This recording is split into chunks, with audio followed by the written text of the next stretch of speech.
Okay, hello. Thank you so much for joining me. My name is Anna Rose Keefe. I am a seamstress and a textile conservator based in Providence, Rhode Island. And today I'm going to be talking a little bit about different techniques for patching woven materials. I think we're going to do a special session on patching knits and maybe darning knits as well or something for that, because those sort of skills are a little bit different.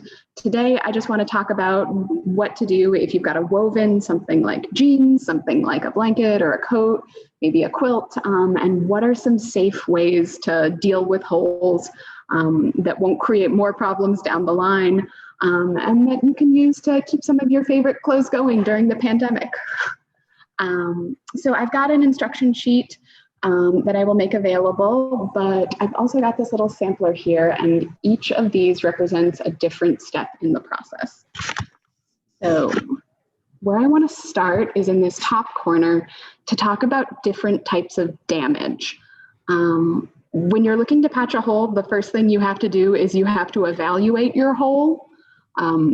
If you've got a rip on a seam, if you've got something where you're just missing stitches, you don't need to patch that. You can just replace those stitches. You can repair that seam. There's no need to put new fabric in that area to make it stronger, unless, you've got real losses in the fabric surrounding the seam. And then what I've got here is two different examples of damage. Right over here, we've got, what would happen if you caught your pants on a nail, if you were walking around in a barn and you just got a sudden tear. This is one weak area in an otherwise very healthy area. So all of the sort of warp and weft yarns that surround this hole are completely stable. This is a great candidate for patching because you can anchor your patch into this healthy, otherwise undamaged area. And that is in contrast to this right here. If you have a textile that's super thin, if you hold it up to the light and you can see all sorts of little holes, you can see where it's wearing thin, you can see the beginnings of many different damaged spots. This is just a slightly different situation where you're going to need to make your patch big enough to get into the undamaged area of the fabric. So for something like this over here, you're going to wind up with a much bigger patch than you would for just a little tear in an otherwise stable textile. So that is the first thing I wanted to cover, is just evaluate your damage, figure out where you're going before you start cutting anything, before you start making a patch. When you are looking to cut your patch, you want to make sure that you make it at least, about an inch bigger than your hole in every direction. This will give you something to fold over. If you're working with a patch made out of fleece or felt, why couldn't you just sew up the hole on the left instead of adding fabric? You probably could. It's a little bit distorted because the theme was patching. I wanted to talk about patching, but I think you could, probably create something. Yeah, I would say if you can get it to lay flat, if you can press it, and you know that the area around is safe enough to stitch into, that your stitches aren't just going to pull out, then you could probably just darn that or use like a figure-8 stitch or something. I think you had said earlier, though, that when you're evaluating the hole, that because you have damage next to the hole, that just darning it might not take care of the problem. Yeah, I think particularly if you're doing an embroidery type where you've got a lot of stitches close together, if you're creating something like a beautiful little, line of dense stitches, that's going to put a lot of strain on the yarns that surround this. And you run into the danger that your embroidery is just going to essentially pull those yarns out. This is a pretty loosely woven textile, so you can see if you're anchoring into, say, just like a 1/4 inch away from this hole, you're asking like 5, 6, 7, 8, 9 yarns to bear the weight of all that stitching. And if you snag it again, there's a good chance that you'll lose all the beautiful work you already did. So I think, patching, it's a very utilitarian process. It might not be the most decorative process unless you're using like a beautiful little patch you bought online, or if you're using something fun and sequin that you made. But if you're doing sort of just like a utilitarian fix-it type patch, It's going to be really sturdy. It's a great solution for like work pants, work coats, something where you know that, you know, you're going out into the world to put this textile to the test. So we're not going to talk much about iron-on patches today. I think, you know, those are super trendy right now. You can find a million different cool patches that you can iron on to everything on Etsy. I've certainly done it to a bunch of my denim jackets. But I think those are a little bit easier to do. I think those are, if not pretty self-explanatory, then, you know, a lot of you have skills that you've shared with me in past times. I have complete faith that you could iron on patches all day long and just absolutely create wonderful things.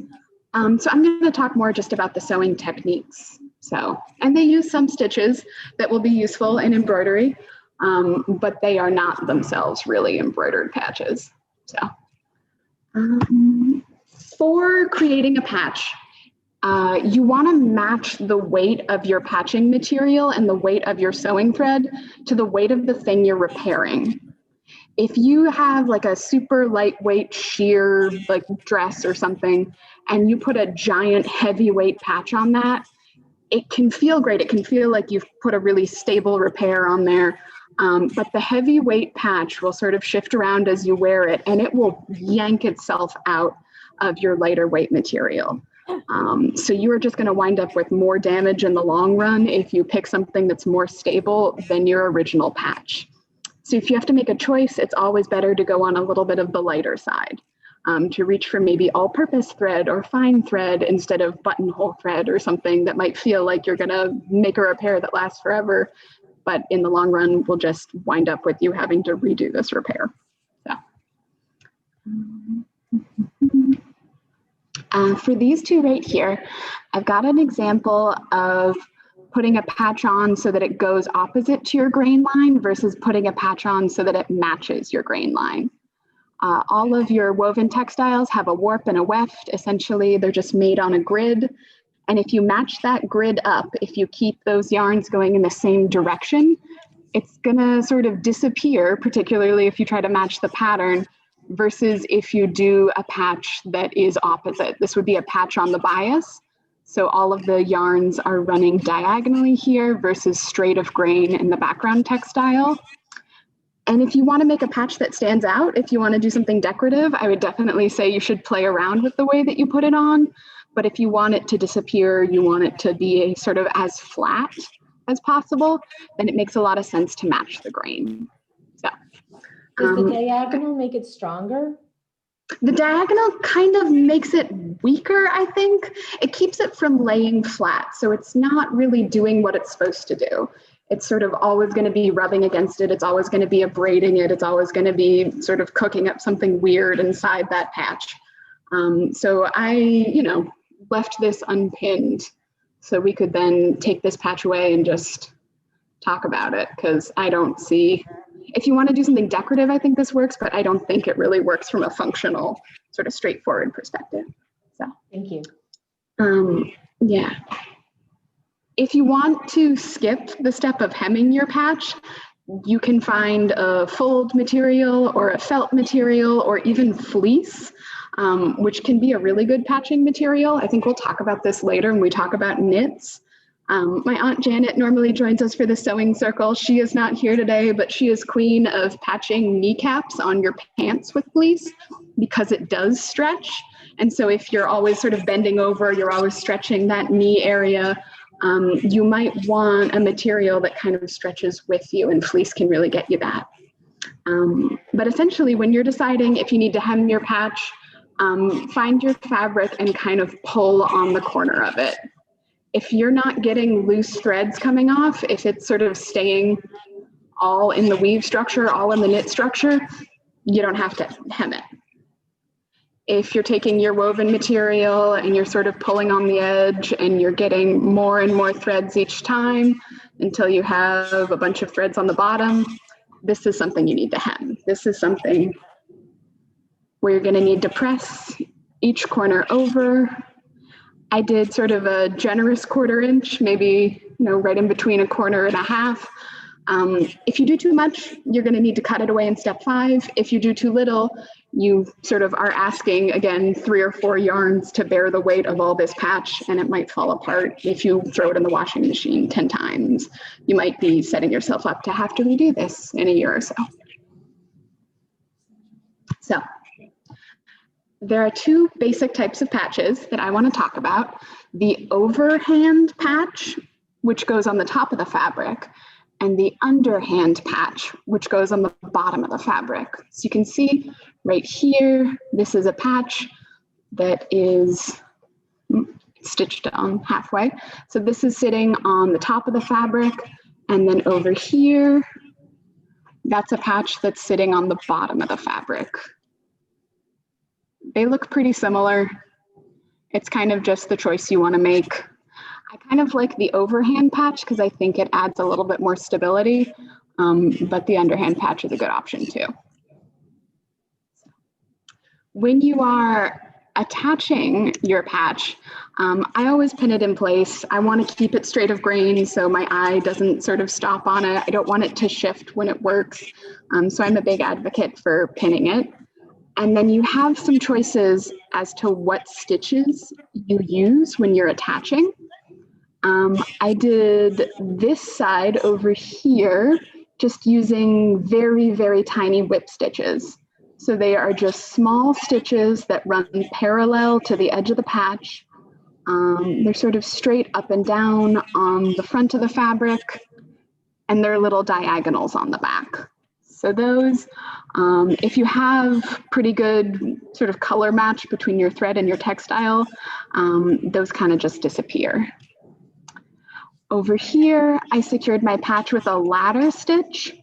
I know last time when we were talking about hemming, someone was mentioning invisible stitch techniques, invisible hemming.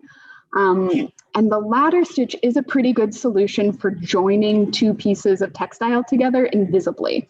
So I think if I share my screen, I downloaded a little image of the ladder stitch so I wouldn't have to explain it to you. Here.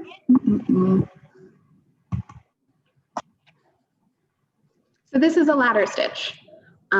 What you are doing is you are essentially, I'm going to grab a needle and thread.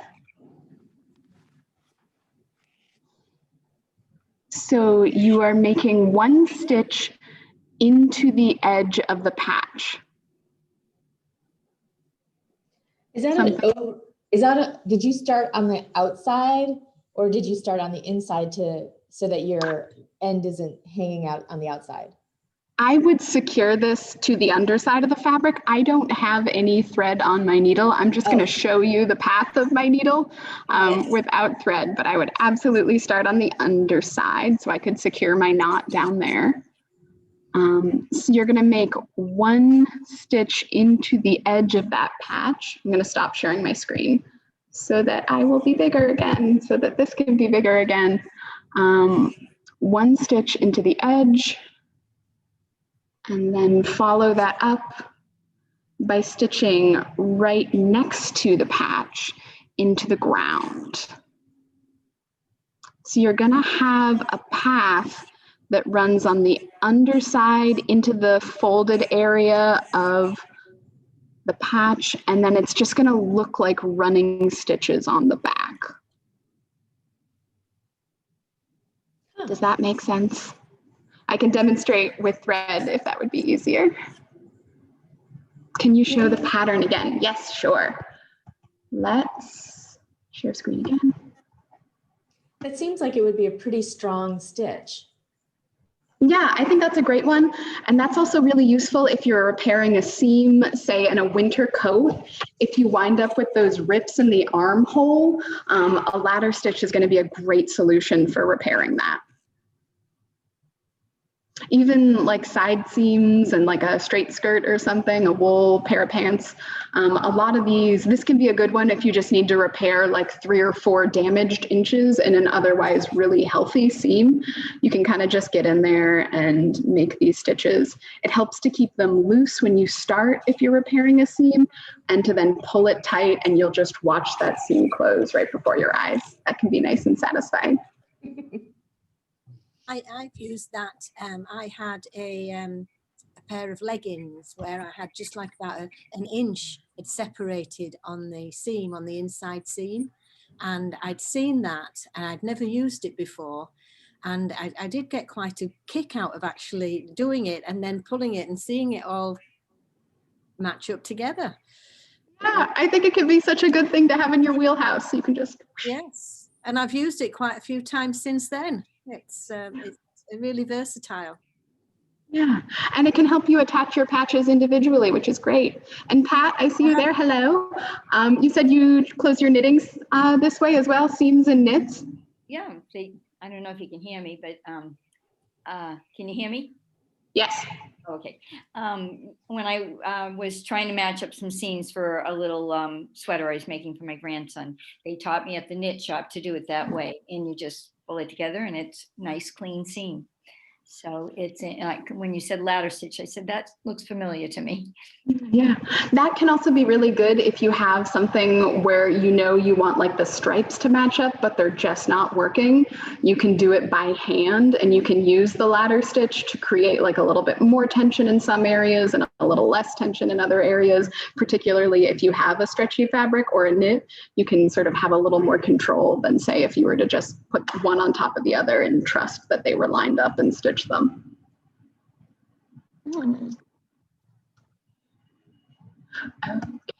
Okay, so did everyone get a chance to look at this image? If so, I think I'm going to stop sharing my screen and go back to just talking about this.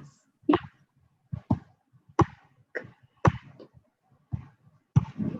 So once you have secured your patch on all four sides, you can use the ladder stitch to make it invisible if you do an overhand patch.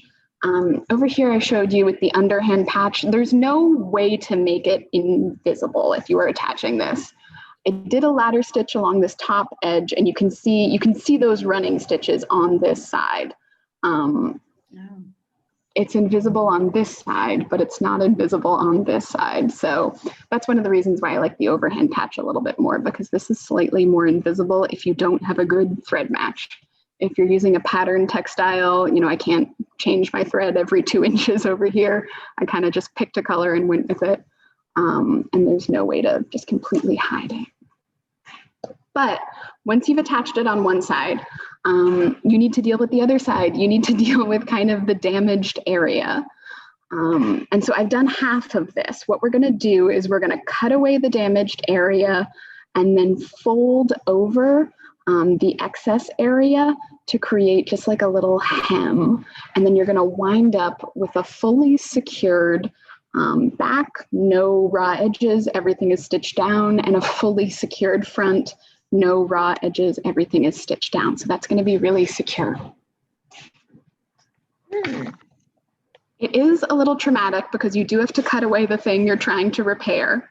We were talking about this last week, how like if you're going into this with a repair mindset, it's kind of hard to cut away the thing that you're trying to save. But in the long run, it's going to be sturdier. So the first thing I do is I trim out my damaged area so that I have kind of a square with about ½ an inch away from the edges of my patch. I've got a nice amount that I can fold over safely. It's not too small, it's not too big. Then I'm going to make diagonal cuts in each corner so that I've got independent flaps and it's not just one sort of giant area.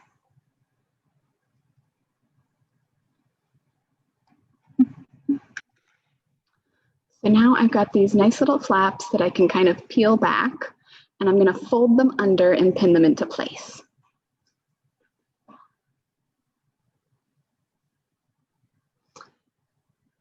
If you wanted to, you could also iron them into place. I'm not going to, but that would get them to lay really, really flat.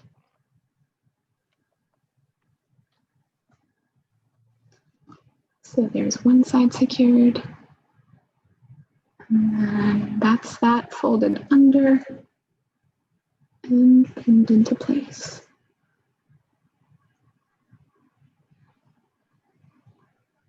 There we go.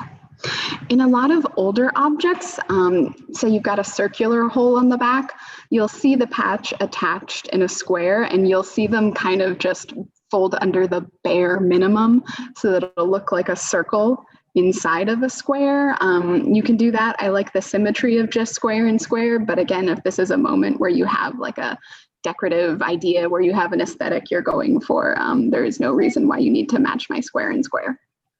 So then you're going to use the same stitches, whatever you picked before, be it a ladder stitch or a running stitch, to secure the outer edges you just folded down.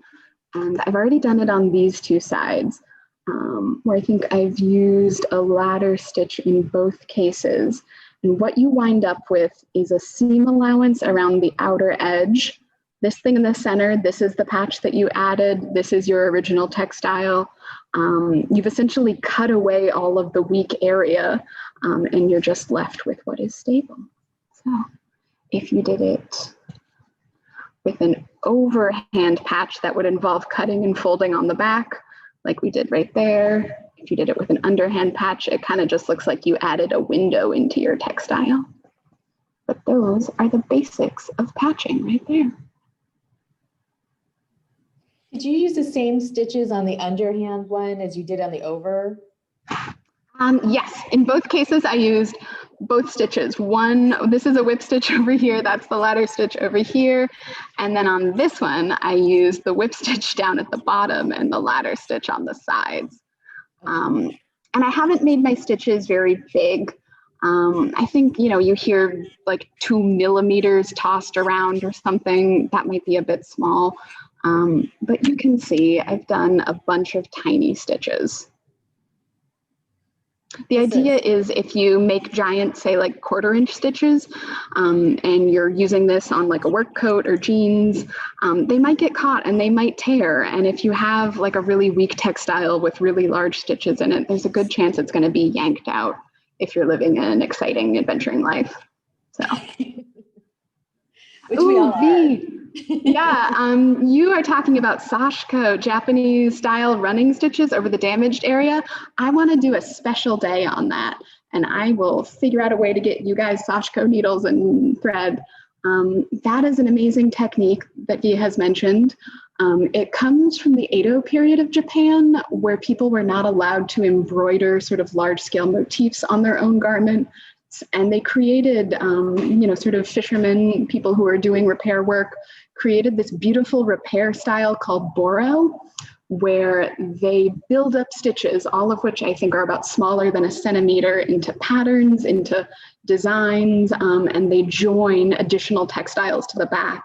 And that combination of adding something on the back or the front and adding sort of securing stitches in makes the textile stronger, but it's also beautiful and aesthetic. So sashiko can be a wonderful Google sort of rabbit hole to fall down if you're thinking about repair and design. There have been a couple books that have come out recently. Christina Roderberg's Mending Matters and Jessica Marquez's Mending something, that both cover this in detail, that are great. And V says, is that stronger than a patch alone?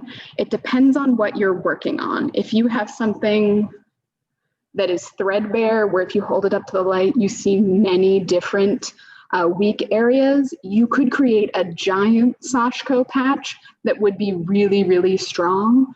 Whereas, just patching this alone, you would never be sure kind of if the area around would suddenly get weaker in the future. Whereas if you backed the whole thing and then did sashiko stitches on the back of the whole object, that could be much stronger. Could you spell that, please? Sure. Sashiko. Yeah, so some people pronounce it sashiko. The few people I have heard pronounce it, sort of speaking Japanese, have pronounced it more like sashiko. So that's what I go with, but it could be a regional accent and I could be leading you wrong. So Thank you. either sashiko or sashiko. What were the 2 books? I'll put them in the meeting note. Sure. I can. One is called Mending Matters, and it's by Christina Roderberg. She does cool mending retreats where you can spend a couple days, I think in like the Catskills doing Sashko stitches. That might be spelled differently, her last name. I'm not sure. And then the other one is by Jessica Marquez. And I think it's called Mending something, but I don't know what the other word is. Find it. Perfect. Great. And then if you want to look up, that's a very decorative sort of pattern of stitches. You know, you can create shapes and then you just repeat the shapes. You use them as building blocks to create motifs. But if you want to look at sort of more where it came from, if you look at Boro, B-O-R-O, you're going to see a lot of Japanese garments that are repaired this way, that are, you know, hundreds of years old and that were very functional in their day. So you might see 3 or 4 patches stacked on top of each other because a garment was worn for decades. And so I think those can be really inspirational as well. And you can kind of sort of get a feel for the stress patterns and how, you know, someone might have started with little patches, just securing individual holes as they come through. But after 30 years of wearing the garment, you start to see these giant patches where they're not messing around anymore. So I think there's a really nice story in Boro garments. Ah, there it is. That's the right spelling of her last name. Rodabau. I led you wrong, but either way, it's a good book. No, that's okay. I just threw it in there just for my own, so I could look it up. Great, yeah. Cool. So, Is it make and mend? Probably, yes. Make and mend. That makes sense. And she's got a couple techniques in there for dyeing as well. Sort of, it's a cousin of Sashko, is using stitches as a method of tie-dye. You know, if you've ever done tie-dye with elastics, you can also make running stitches and then pull them tight and create patterns that way as well. And so that is, you know, a sort of longstanding Japanese tradition of dyeing called shibori. And I think there's at least one shibori project in the Jessica Marquez book. That's kind of fun. Thank you. Of course. So is that the end of your demonstration? I think that's the basics. I would love to answer questions, but I think we've covered the main 2 things, which is the overhand patch and the underhand patch, and the ways to secure one side and then cut and secure the other side. Okay, so I'm going to stop the recording.